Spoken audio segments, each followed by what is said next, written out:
Welcome back to Untold Black History Facts, Black History Month edition. This story today takes place in Monroe, North Carolina. So, it's crazy how they told us that the civil rights movement was just all peaceful marches and nonviolent protests.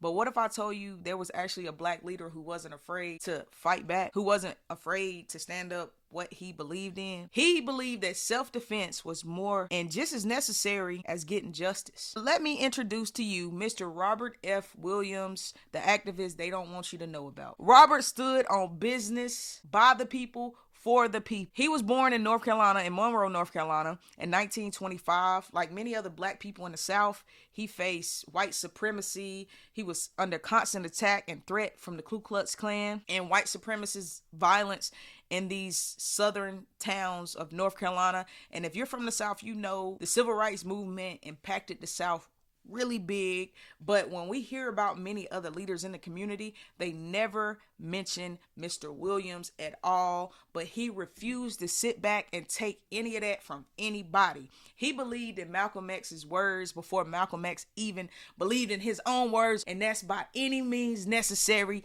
it will get done. Williams was also the president of the NAACP, the Monroe chapter here in Monroe, North Carolina. But his chapter was a little different than what the NAACP stood for. Excuse me, y'all. But he really believed that they can be up at the White House protesting and doing all that other shit, but he needed results and he needed action right now. So he believed in taking a different approach to how he got things done, y'all. Williams was literally about that action.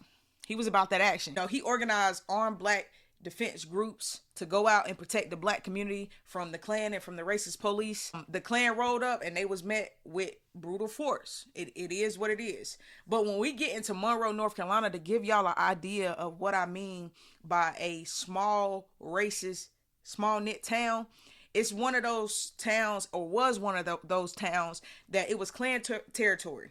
And when something is Klan territory, lynchings were very prevalent. It just wasn't a threat. Literally, it was a reality. Black people were attacked in their homes, at their jobs, at their churches, in the streets. And the police was a part of all of this. They stood back, turned a blind eye, didn't pay it no attention.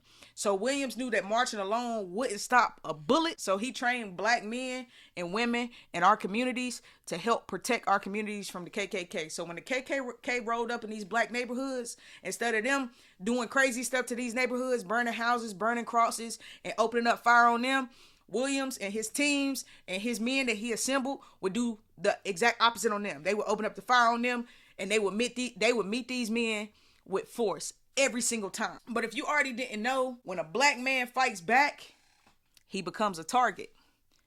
And when a black man becomes a target, that means that he got to get up out of there. He got to leave. So what ended up happening was Williams was accused of kidnapping a couple after he was trying to protect them, if I'm not mistaken, from a riot. Even though he was trying to protect this couple, the government didn't care nothing about that. They wanted him gone. So he eventually had moved to Cuba, and that's where he stayed. And he continued to do his work from Cuba.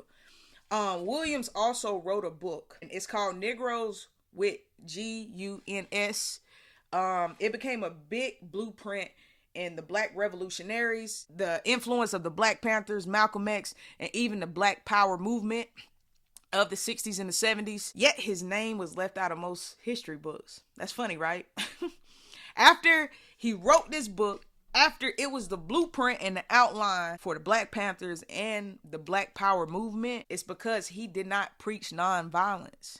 He did not preach nonviolence. He believed if you fucked around, you found out.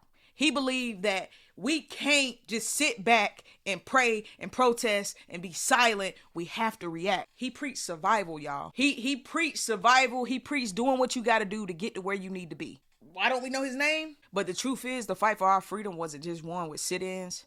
It was one with our resistance to what was going on around us.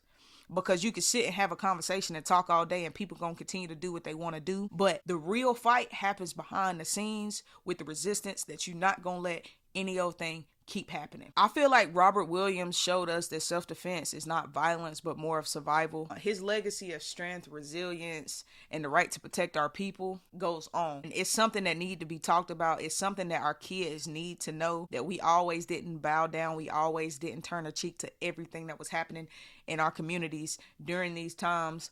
But now it's up to us to make sure that our story and his story is not erased. If y'all learned something today, please like, subscribe.